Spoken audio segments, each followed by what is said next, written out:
Conexión Tele 13 en la 103.3 FM.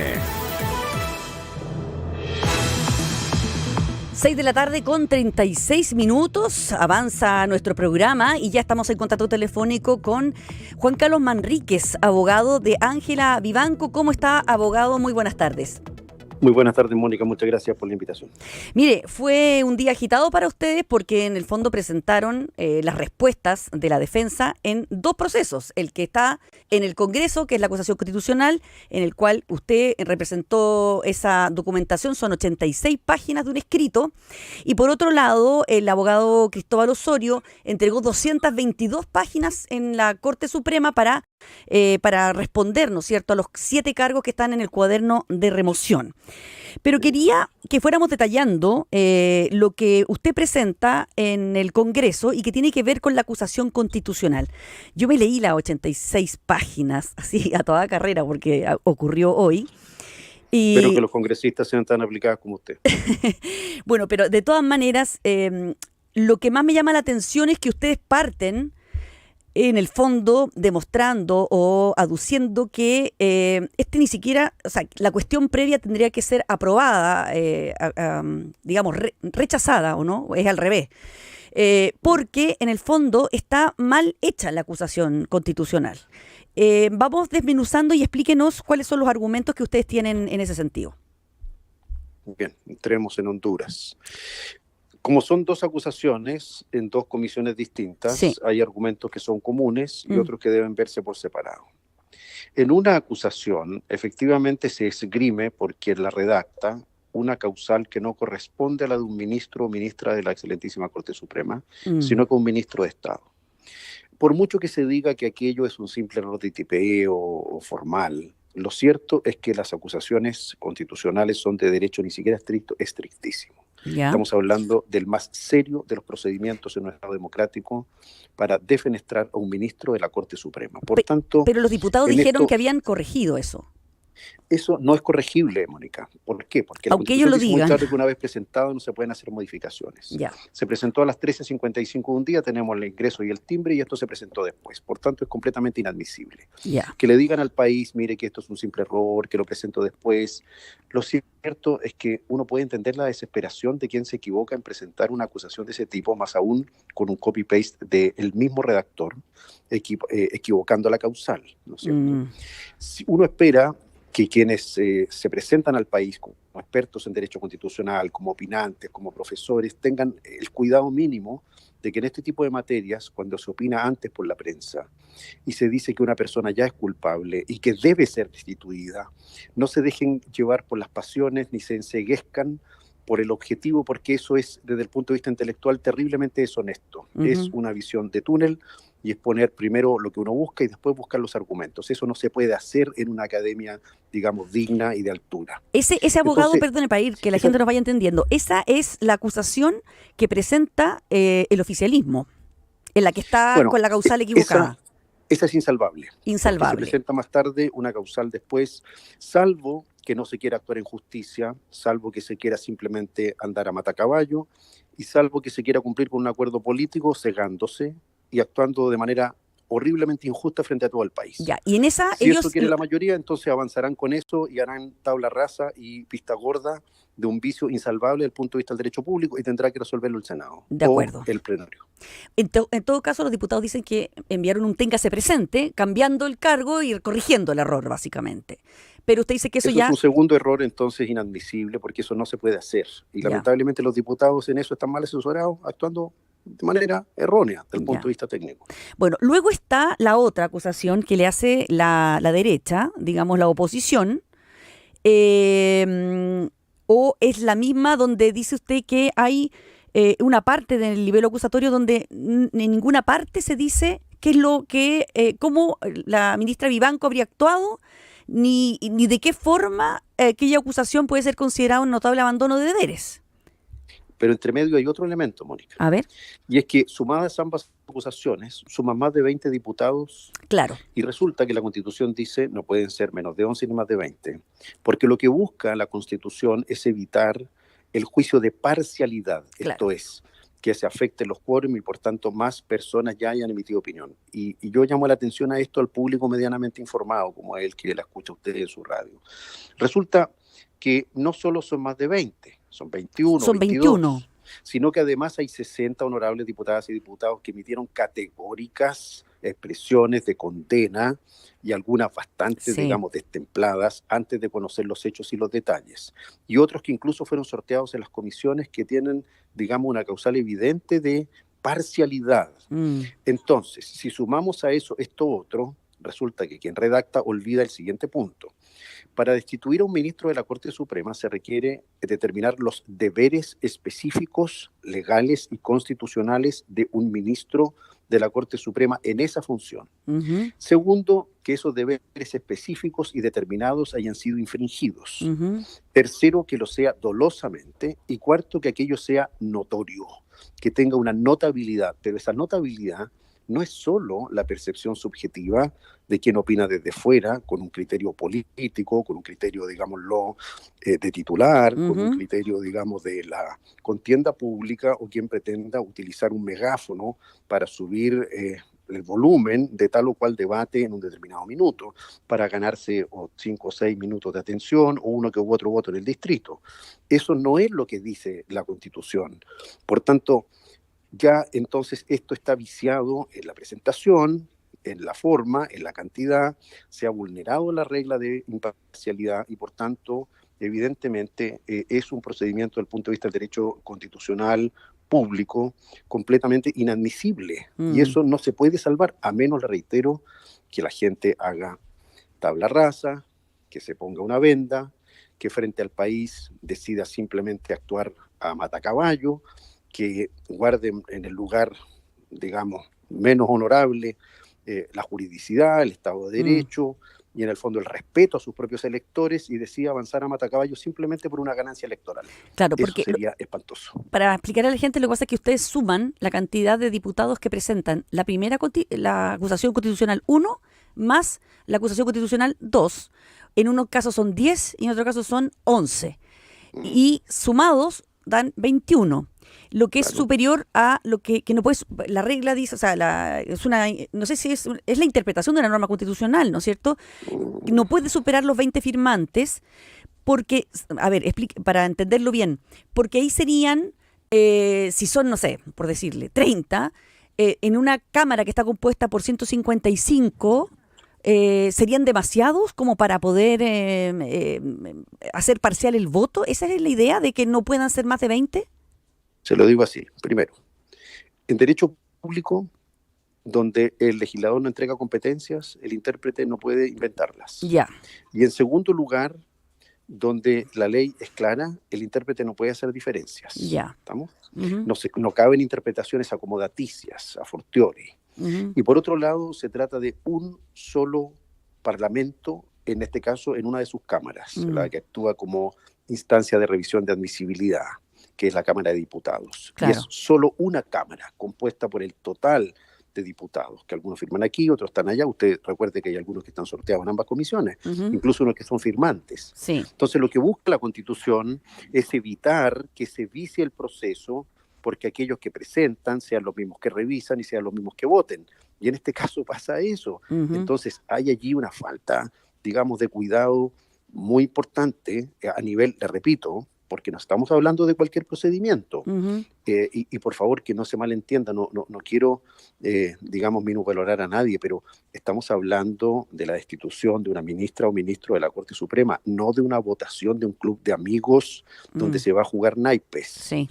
Esto es un tema de la primera línea institucional. Sí. Por tanto, todos los que intervienen tienen que ser extremadamente rigurosos. Es decir, que si los diputados de oposición y oficialismo se hubiesen puesto de acuerdo en una sola acusación en contra de la ministra Vivanco, entonces habría estado bien presentada, porque habría sido 11 o 10.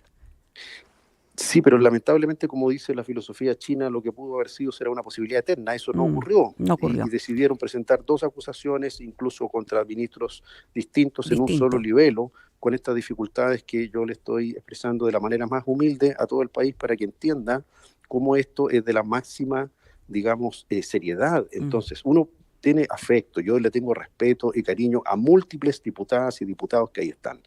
Pero mi deber como abogado es hacer respetar la juridicidad. Y en este caso en particular, más allá de mis afectos y más allá de que considero que son personas juiciosas, muchas de ellas y muchos de ellos estudiosos, que espero que se tomen el tiempo, que no tengan la pretensión ni digamos la tentación de simplemente fallar el lunes o el martes porque hay un acuerdo político y porque, bueno, hay algo que ganar en esta votación, renuncien a lo que uno espera de un representante por el que uno mismo ha votado, seriedad, profundidad. Bueno, y lo otro es que ustedes, para más abundamiento, muestran para atrás las acusaciones que ha habido contra otros ministros, y claro, ninguna sobre una de 10, 11, 10, o sea, ninguno sobrepasa las cifras que están en la ley. Y ahí hay como todo un estudio hacia atrás, ¿no es cierto?, de todas las acusaciones que se han visto ahí en el Congreso. Bueno, hablemos de otro punto importante, que es la que usted mencionaba. 62 diputados, yo vi aquí en el documento que ustedes mencionan, que han declarado y ponen al lado lo que declararon, que es como que ya tienen tomada la decisión. Por ejemplo, el diputado Eric Aedo, de la Democracia Cristiana, dice Vivanco y Matus son corruptos. Jaime Araya Guerrero dice voy a apoyar la aprobación de dicha acusación. Es decir, como que ya tomaron la decisión, estarían para ustedes sesgados. ¿Ustedes van a ir hasta que se inhabiliten? ¿Se puede inhabilitar estos diputados, estos 62 diputados? Mire, no solo apelo a el honor y conciencia de cada persona, a su integridad, a lo que han demostrado durante su carrera política, repito, por gente que uno aprecia, incluso por la que ha apoyado y ha votado. Y en aras de esa misma integridad y honestidad, no solo debieran hacerlo, sino que es un imperativo categórico de carácter moral.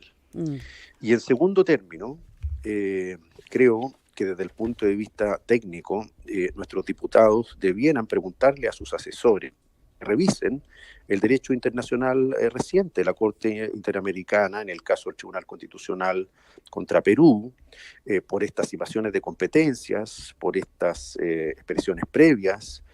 Mónica inhabilitó y más aún suspendió un proceso de destitución de los miembros del Tribunal Constitucional y los reinstauró en el sitio en el que estaban condenados al Estado peruano. Ya, pero ¿cómo el procedimiento? Estamos entrando exactamente en lo mismo. Entonces, ¿cómo sería el procedimiento en el caso que pasara esta acusación hacia la segunda fase?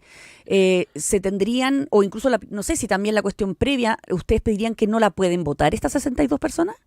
¿Estos 62 diputados? Porque ya han emitido opinión y salvo que con mejores razones reconozcan que antes se han equivocado y que por tanto conociendo los antecedentes pueden cambiar de opinión. Mire, Aristóteles decía que quien no cambia de opinión es un idiota o es un dios. ¿Estamos?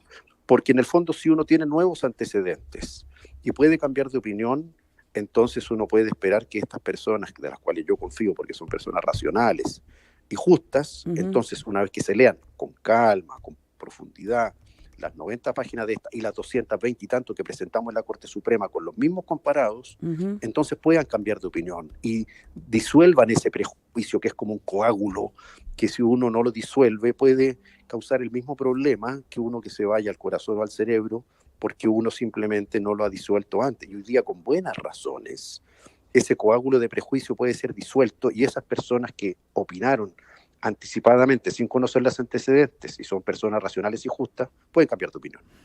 Ya, y en el caso de que estas personas no pudiesen votar, serían 153 menos 62, quedan 93. ¿Los quórum cambian para la aprobación de la acusación?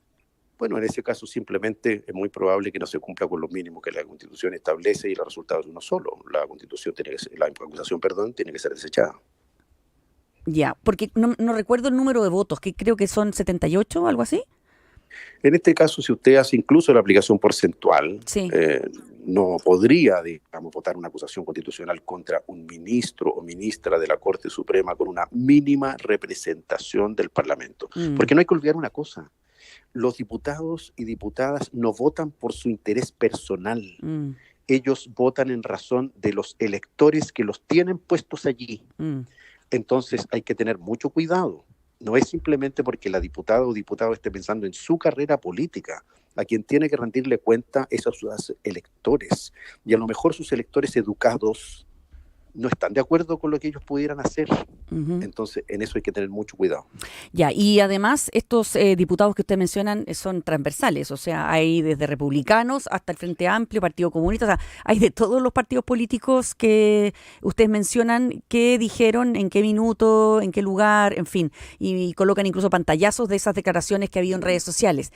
Y el otro argumento que yo encuentro fundamental y que habría que me gustaría que usted lo desarrollara más, es que además usted dice que no se puede aceptar estas acusaciones constitucionales porque se basan en una prueba obtenida de manera ilegal, porque es documentación, es decir, los WhatsApp de Luis Hermosilla, las conversaciones de Luis Hermosilla, que supuestamente estaban en confidencialidad en la investigación del Ministerio Público, que se filtran a un medio de comunicación y en esa filtración es la que los diputados basan sus acusaciones.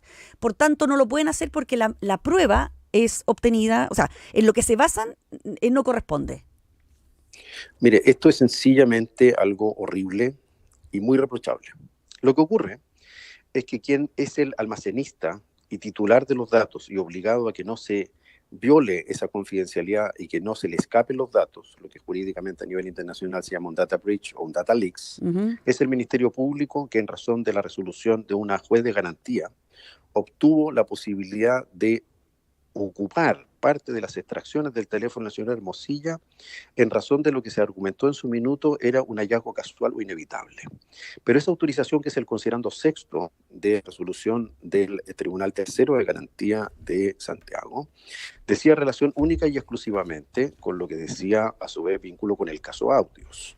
Si después de aquello usted, en el caso del FACTOP, extrapola esta autorización, no puede usarla a quienes no están vinculados con ese asunto, aún así cuando vaya revisando aquellos WhatsApp o llamados o mensajes, porque en definitiva la autorización era restringida. Y si usted dice que es inevitable, no puede llegar y usarlas ni abrir causas en paralelo sin autorización judicial previa, que es lo que dice la Constitución. Entonces, ¿qué es lo que está pasando, Mónica? Mire, y esto es terrible, y la gente debe entenderlo.